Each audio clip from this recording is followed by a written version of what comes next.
Most people stay broke for life, while a tiny minority builds wealth that grows even when they sleep. It's not because they're smarter, luckier, born into money, or connected to the right people. The real difference is simple. They think differently about money, work, and opportunity, and that one shift changes everything. 17 years of practicing law brought good money and respectable clients, with income growing every single year. And every single year, the same quiet frustration gnawed at me from somewhere I couldn't quite name.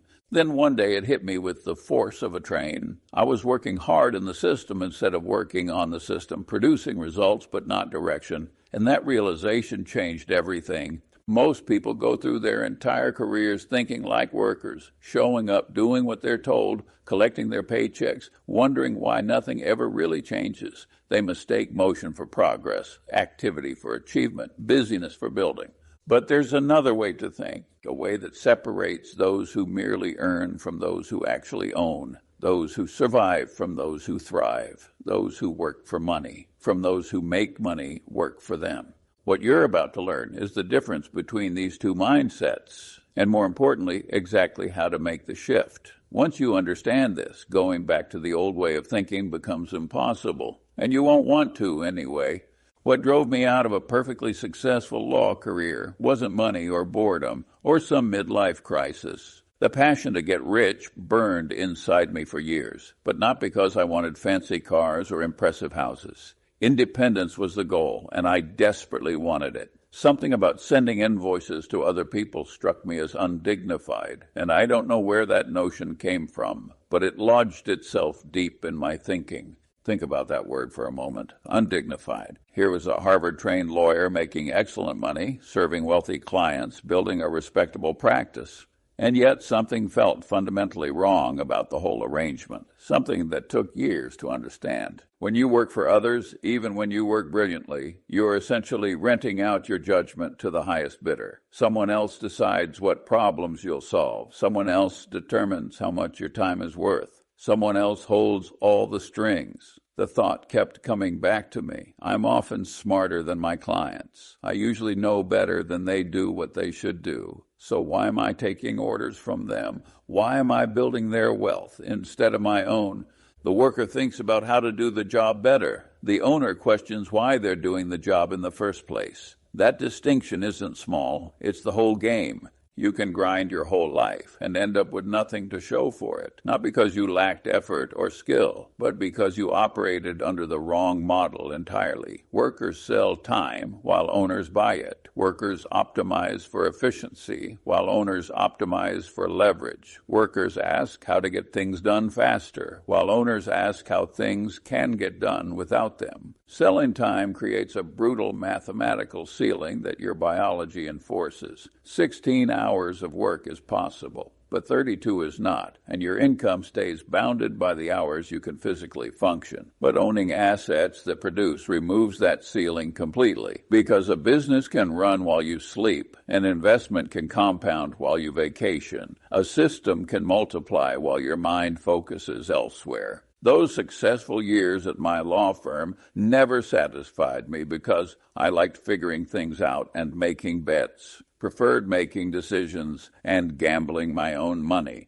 The client usually knew less than I did anyway, so doing things his way felt like a waste of my judgment. That's not arrogance talking. That's recognition of a fundamental misalignment. Workers execute someone else's judgment, while owners execute their own. Most people get this completely wrong. When the average person buys a stock, ownership isn't on their mind at all, just price movement. Will it go up? Will it go down? Should I sell next week or next month? That's worker thinking applied to investing, and it produces worker results. Owners think differently, asking what business they're actually buying, what competitive advantages it holds, what it will produce over the next 20 years. Buying a business just because it's undervalued means worrying about selling it when it reaches intrinsic value, and that's hard. But buying a few great companies means you can sit on your ass, and that's a good thing. Most people don't grasp what that really means. Finding a truly excellent business removes the need for constant decisions, removes the need to time the market, removes the need to watch the ticker every day. You just own it and let compounding do its work. A great company keeps working when you're not, will eventually earn more and more while you're sitting and doing nothing. And a mediocre company simply won't do that. The trader stays exhausted from always working, always watching, always stressing about the next move. The owner builds and compounds, letting time do the heavy lifting. One approach drains you, while the other elevates you. An old story comes to mind often. Two bricklayers work side by side, and someone asks the first one what he's doing. "Laying bricks," he answers. The same question goes to the second one, and his response is different. "Building a cathedral." Same task, same tools, same physical labor, but completely different minds operating those hands. One sees the work while the other sees the purpose. And this distinction between worker thinking and owner thinking applies to any job, any career, any endeavor you can name. The workers ask what their job is, while owners ask what the mission is. Workers measure success by tasks completed, while owners measure success by outcomes achieved. You can lay bricks perfectly, hit every target, meet every deadline, and still find yourself completely lost, because not understanding what you're building makes it impossible to know if you're building it well. People who hit every sales target their company gave them year after year sometimes stay stuck in the same position forever, unable to understand why nothing changes. The answer is simple. Goals alone don't promote you. Growth does. Meeting every target while remaining the same person you were when you started isn't progress. It's just repetition wearing a costume. The safest way to get what you want in life is so simple that most people dismiss it immediately. They think it can't be that basic, so they keep looking for tricks, shortcuts, hacks, anything but the obvious truth that has been known for thousands of years. The safest way to try and get what you want is to try and deserve what you want, which is such a simple idea. The golden rule itself. You want to deliver to the world what you would buy if you were on the other end. Let that sink in for a moment.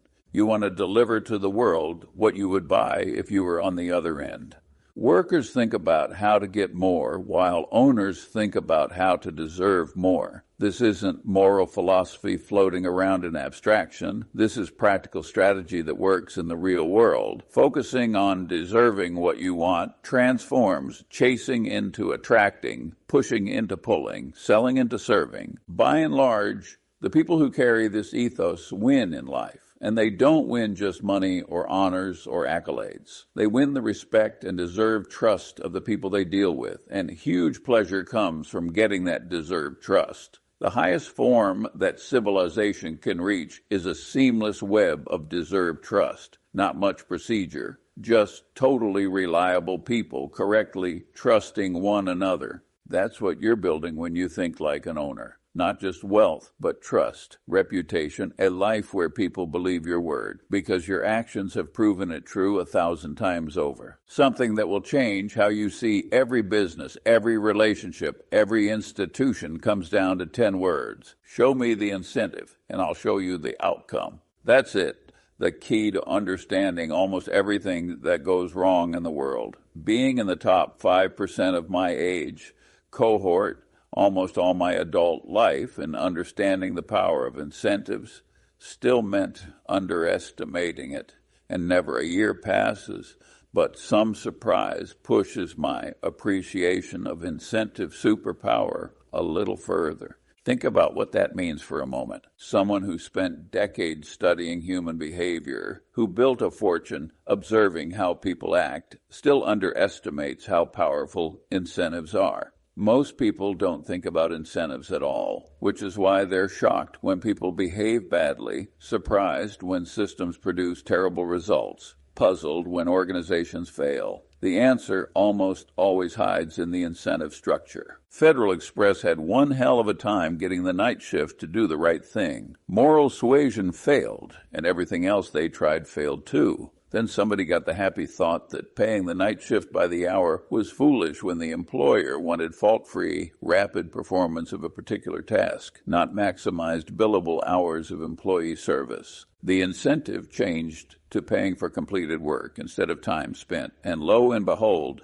that solution worked. Same workers, same job, completely different outcome. Why? Because the incentive changed. Here's where owner thinking separates from worker thinking most clearly.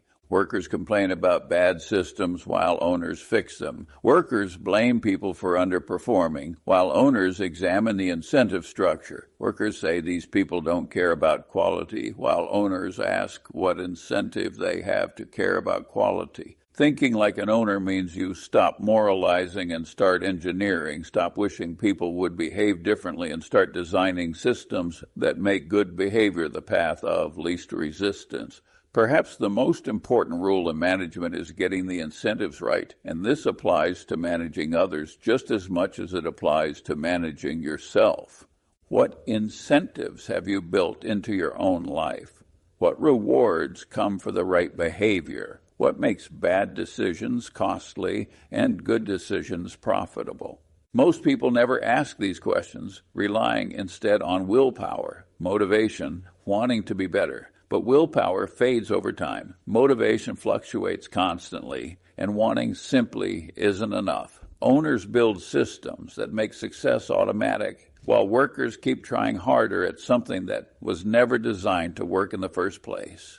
The long-term advantage that comes from trying to be consistently not stupid instead of trying to be very intelligent is remarkable.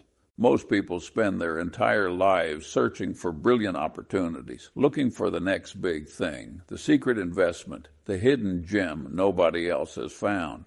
Meanwhile, they're making stupid mistakes left and right, buying things they don't understand, taking risks they haven't measured, following crowds into obvious disasters. Owners think differently, asking what could go wrong here. What am I missing? What's the stupidest thing I could do, and how do I avoid it? Inversion is the name for this approach. Instead of asking how to succeed, you ask how to fail. Then you avoid those failure modes. Tell me where I'm going to die, that is, so I don't go there. Simple as it sounds, almost nobody actually does this. Workers ask how to get promoted, while owners ask what would definitely prevent promotion and how to eliminate those things. Workers ask how to build wealth, while owners ask what the surest ways to destroy wealth are and how to stay away from them. Brilliance isn't required for success, just being consistently not stupid over a long period of time. And that's much easier than brilliance if you're willing to think about it properly. What destroys careers faster than incompetence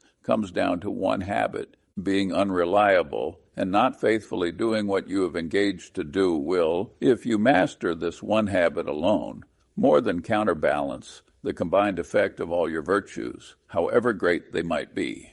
Listen to that again. One habit, unreliability, can outweigh all your talents combined.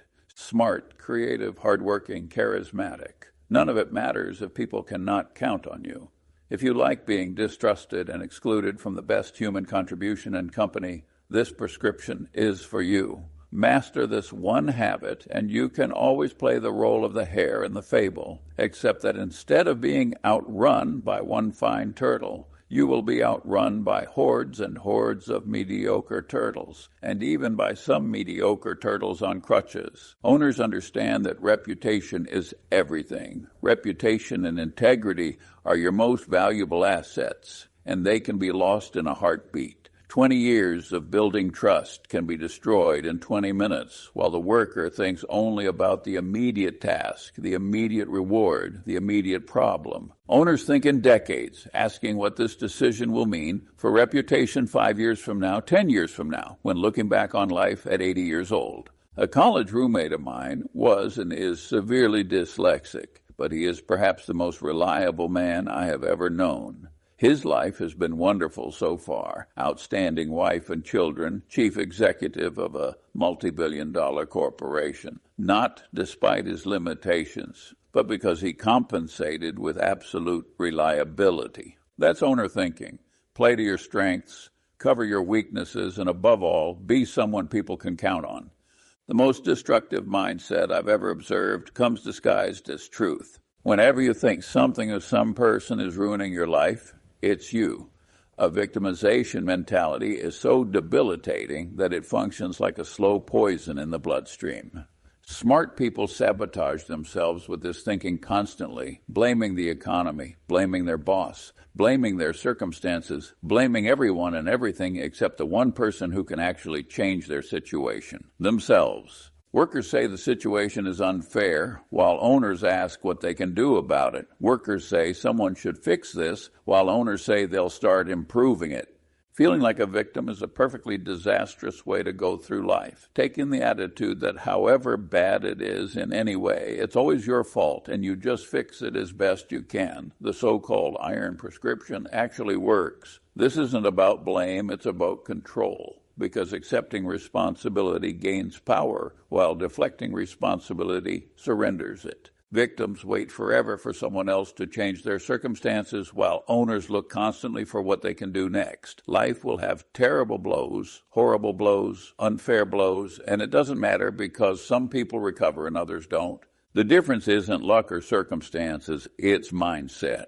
Every mischance in life is an opportunity to behave well. Every mischance in life is an opportunity to learn something, and your duty is not to be submerged in self-pity, but to utilize the terrible blow in a constructive fashion. What separates those who rise from those who stagnate has nothing to do with raw intelligence. People rise in life constantly who are not the smartest, sometimes not even the most diligent, but they are learning machines who go to bed every night a little wiser than they were when they got up. And boy, does that help, particularly when you have a long run ahead of you. Workers think education ends when school ends, while owners know education never ends. In my whole life, I have known no wise people over a broad subject matter area who didn't read all the time. None. Zero. That's not hyperbole. That's observed fact from decades of studying successful people. You'd be amazed at how much Warren reads and at how much I read. My children laugh at me. They think I'm a book with a couple of legs sticking out.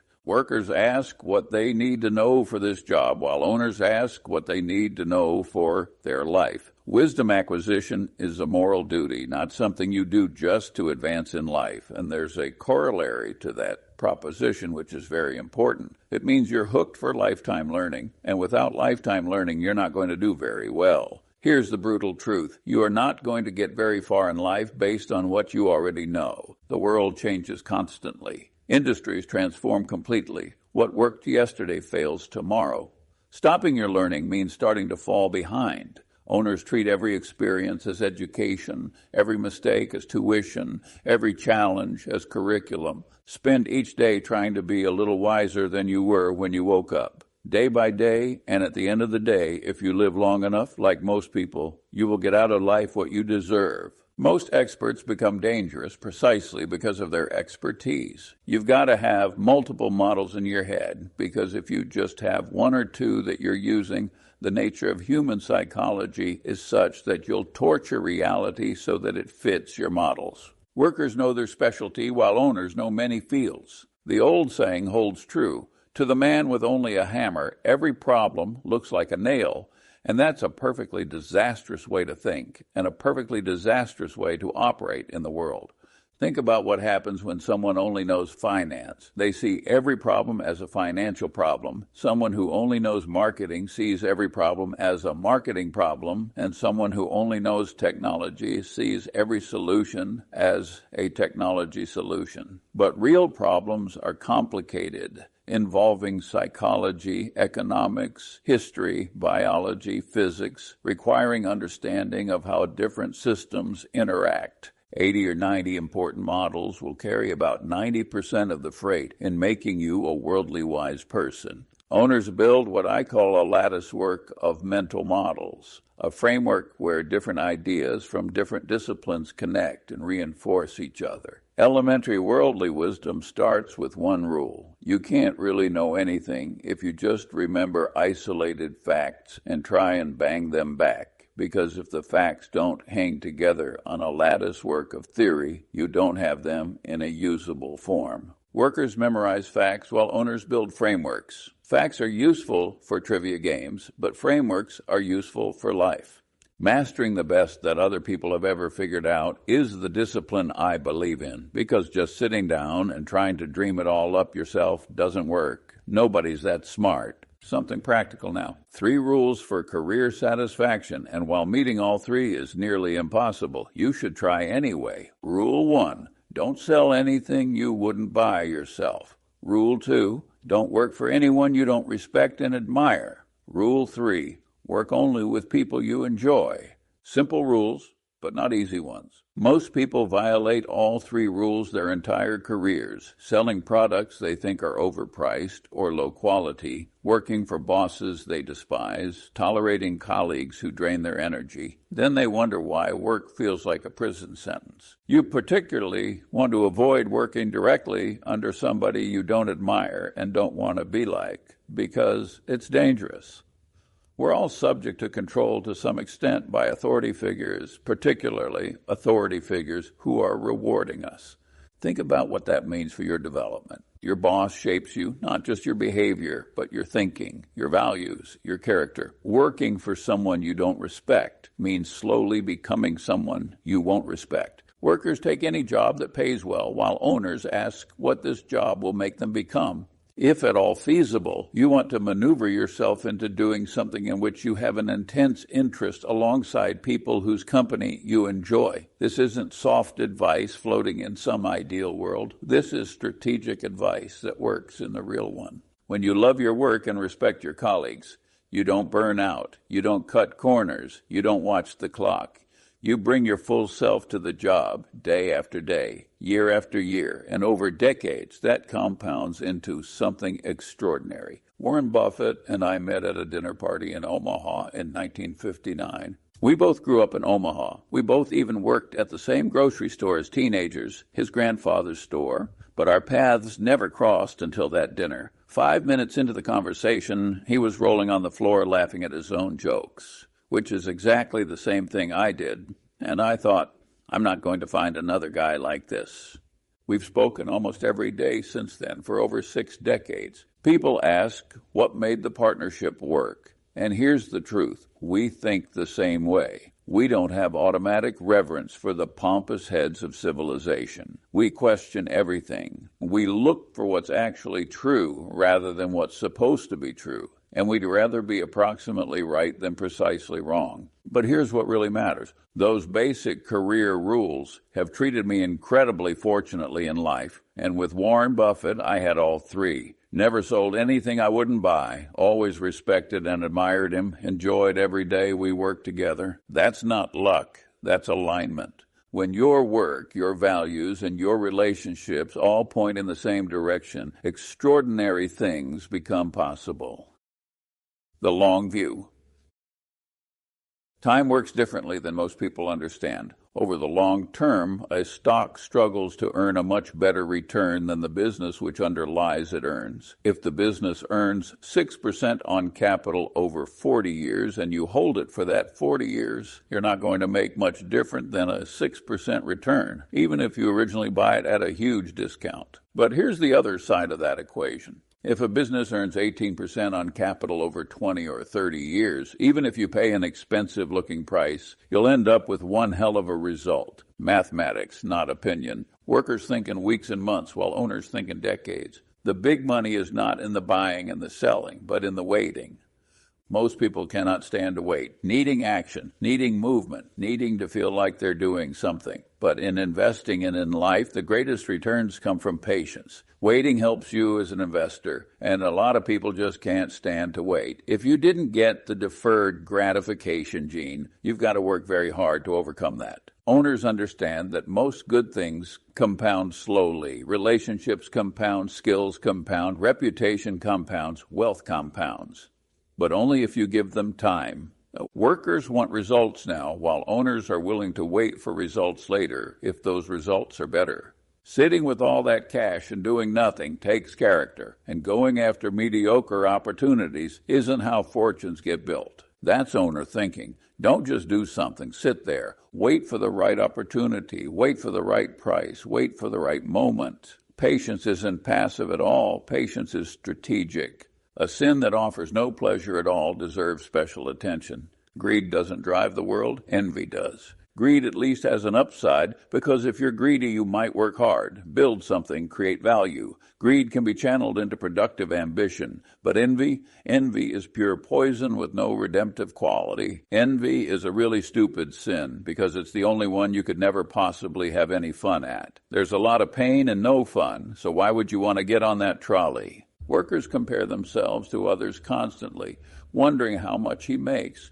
what car she drives, why they got promoted instead of me. Owners compare themselves to their past selves, asking, am I better than I was last year? Am I learning? Am I growing? Am I becoming who I want to become? I have conquered envy in my own life. Don't envy anybody. Don't give a damn what somebody else has. That's freedom. When you stop looking sideways at what others have, you can finally look forward at what you're building, because your race is against yourself, not against the world. Envy, resentment, revenge, and self-pity are disastrous modes of thought, generally speaking. Self-pity gets pretty close to paranoia, and paranoia is one of the very hardest things to reverse, so you do not want to drift into self-pity. These emotions feel justified, they feel righteous, but they're traps. Workers stew in resentment about unfair treatment, while owners channel that energy into building something better. All of this comes together into something simple. What we really like